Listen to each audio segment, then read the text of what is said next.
నేను కట్టుకున్న భార్యకి, నా అనుకున్న వాళ్ళకి, అందరికీ కూడా ఎప్పుడో చెప్పాను నేను ఈ మాట. నా మీద ఆనుకోవద్దు.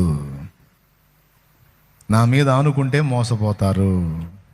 ఎందుకంటే నేను నా చేతుల్లో లేను, నేను ఆయన చేతుల్లో ఉన్నా. ఆయన ఎటు తిప్పితే అటు తిరుగుతా. పూర్తిగా నా మీద డిపెండ్ అయితే బిస్మిల్లా అవుతారు, జాగ్రత్త అని ముందే చెప్పా. దేవునికి స్తోత్రం, హల్లెలూయా. వెంబడించే విశ్వాసులకు కూడా అదే చెప్పాను నేను. నువ్వుగా దేవునితో కనెక్టింగ్ ఏర్పాటు చేసుకో. దేవునితో నేను కన్న బిడ్డలకు కూడా చెప్పా, రేయ్ నానున్నాడు, నాన్న చూస్తాడు, నాన్న చేస్తాడు, నానిట్ట కాదు. నానెంతవరకు రా, దేవుడు అవకాశం ఇచ్చినంతవరకు. తర్వాత కాబట్టి ఏ శరీరి కూడా నీకు ఆధారం కాకూడదురా. నరులను ఆశ్రయించి శరీరాలను ఆధారం చేసుకోవద్దు. యెహోవా మీద ఆనుకో, దేవుణ్ణే కలుసుకో, దేవుని వైపే తిరుగు.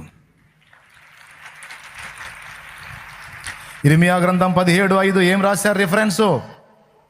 నరులను ఆశ్రయించి శరీరం తనకు ఆధారము చేసుకుని యెహోవా మీద నుండి తన ఆత్మను తొలగించుకున్నవాడు శాపగ్రస్తుడు.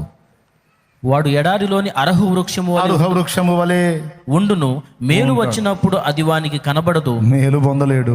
వాడు అడవిలో కాలిన నేల యందును నిర్జనమైన చవిటి భూమి యందును నివసించును. అట్ట అయిపోద్దాడు బతుకు. యెహోవాను నమ్ముకొని వాడు ధన్యుడు. యెహోవా వానికి ఆశ్రయముగా ఉండును.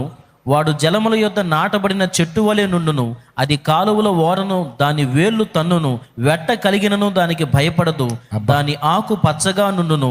వర్షము లేని సంవత్సరమున చింత నొందదు, కాపు మానదు. బంగారు మాట, బతుక్కాలని సరిపోయే మాట అది. బెదర్ బతుక్కాలని సరిపోయే మాట. యెహోవా మీద ఆనుకుని వాడు ధన్యుడు, యెహోవాను ఆధారపడిన వాడు ధన్యుడు. మనుషుల సాయము వ్యర్థమురా.